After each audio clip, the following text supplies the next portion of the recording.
চীনের হাজার বছরের ইতিহাসে এমন কিছু শহর আছে যেগুলো সময়ের সাথে হারিয়ে যায়নি, বরং আরও শক্তিশালী হয়েছে।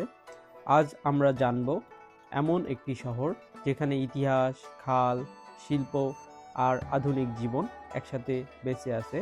বিশেষ করে থাং এবং ছিং রাজবংশের সময় ইয়াংজু ছিল একবারে স্বর্ণযুগ। এখানে বসবাস করত ধনী ব্যবসায়ী পরিবার, কবি, সাহিত্যিক, শিল্পী ও পণ্ডিত যারা। অনেক ইতিহাসবিদ বলেন একসময় ইয়াংজু ছিল চীনের সব থেকে ধনী শহরগুলোর একটি।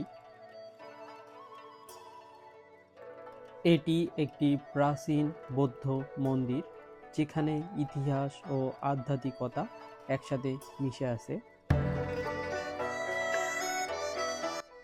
ইয়াংজু আমাদের শেখায় ইতিহাসকে ধরে রেখেও আধুনিকতার পথে এগিয়ে যাওয়া সম্ভব। একটি শহর যা অতীতকে বাঁচিয়ে রেখেছে আর ভবিষ্যৎকে তৈরি করেছে। প্রাচীনকালে তারা সাধারণত এই ধরনের চুলাগুলো ব্যবহার করত রান্নার কাজে।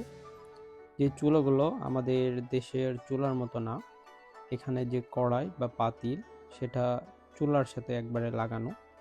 আপনাদের যদি আমি একটু উঠায় দেখাই, এটা চুলাটা আর পাতিল একসাথে লাগানো, এর মধ্যে এরা খাবার রান্না করত হাজার বছর আগে এইভাবেই। এটি ছিল তাদের খাবার টেবিল, যেখানে বসে তারা একসাথে খাবার উপভোগ করত।